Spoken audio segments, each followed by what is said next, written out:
C'est sur la pelouse d'entraînement du Racing Club de Strasbourg que nous retrouvons Mathieu Chanvillard. Ça va Mathieu? Ça va Lionel, bonjour. Bonjour, avec 2 matchs pour le prix d'un, c'est l'affiche du week-end. 2 matchs pour le prix d'un et même 2 matchs pour rien du tout puisque c'est gratuit si vous venez voir ces 2 matchs samedi après-midi au stade de la Méno.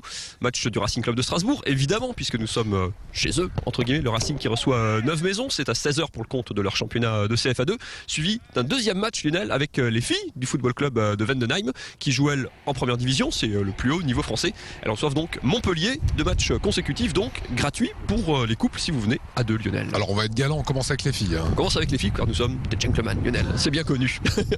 Les filles donc du football club de Vendenheim qui reçoivent Montpellier, un des gros morceaux du football féminin français.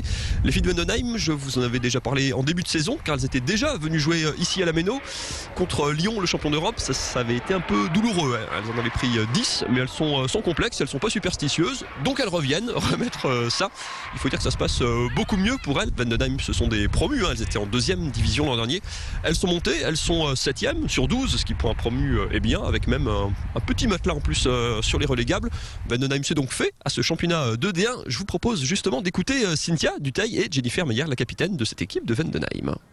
La force première, je pense que c'est qu'on est toutes montées ensemble de D2 à D1, mis à part quelques renforts, mais c'est vrai qu'on s'est soudés, qu'on a monté ce groupe déjà depuis la D2, qu'on a travaillé pour se maintenir en D1. Donc je pense qu'il y a une grosse solidarité, un bon mental dans ce groupe. Peut-être que justement le fait d'être collective et soudée, ça remédie à certaines défaillances techniques peut-être. La pression est quand même, on le voit sur Vendenheim, elles vont affronter des pros.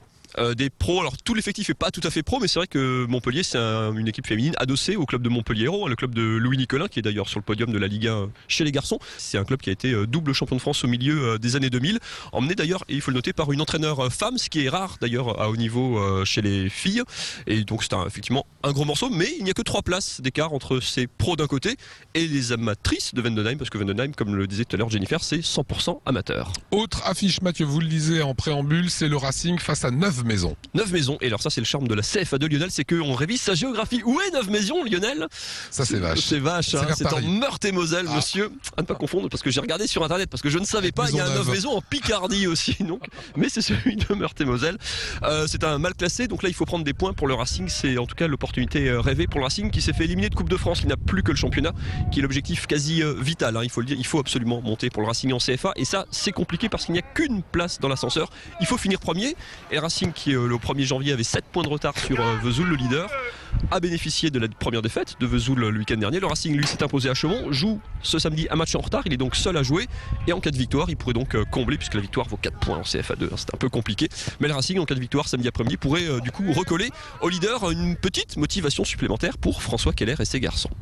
Quand on est un club avec une ambition comme la nôtre de vouloir remonter absolument en CFA, pour éviter que le doute s'immisce dans le groupe ou sur les gens qui travaillent au club pour nous faire remonter, le mieux c'est quand même, et le plus simple pour travailler la semaine sereinement, c'est de gagner les matchs et puis d'enchaîner. Effectivement, si on gagne demain ce match en retard, ça nous permettra de recoller Vesoul, mais le championnat est encore très long et je dirais le meilleur moyen pour nous d'arriver au bout, c'est d'enchaîner les bons résultats, et pour ça demain il faut gagner avant de penser à rejoindre Vesoul. Et bien voilà, la pression est sur François Keller. On veut le Racing en CFA l'an prochain. C'est quasi vital pour le club, il faut enclencher une dynamique, c'est déjà suffisamment compliqué de faire vivre ce club en CFA2, il faut absolument monter la première année. Résultat, tout ça en images dans le Top Sport de lundi Lionel, 19h40 comme d'habitude. Voilà, c'est le rendez-vous des aficionados du sport. Merci Mathieu, bon week-end. À vous.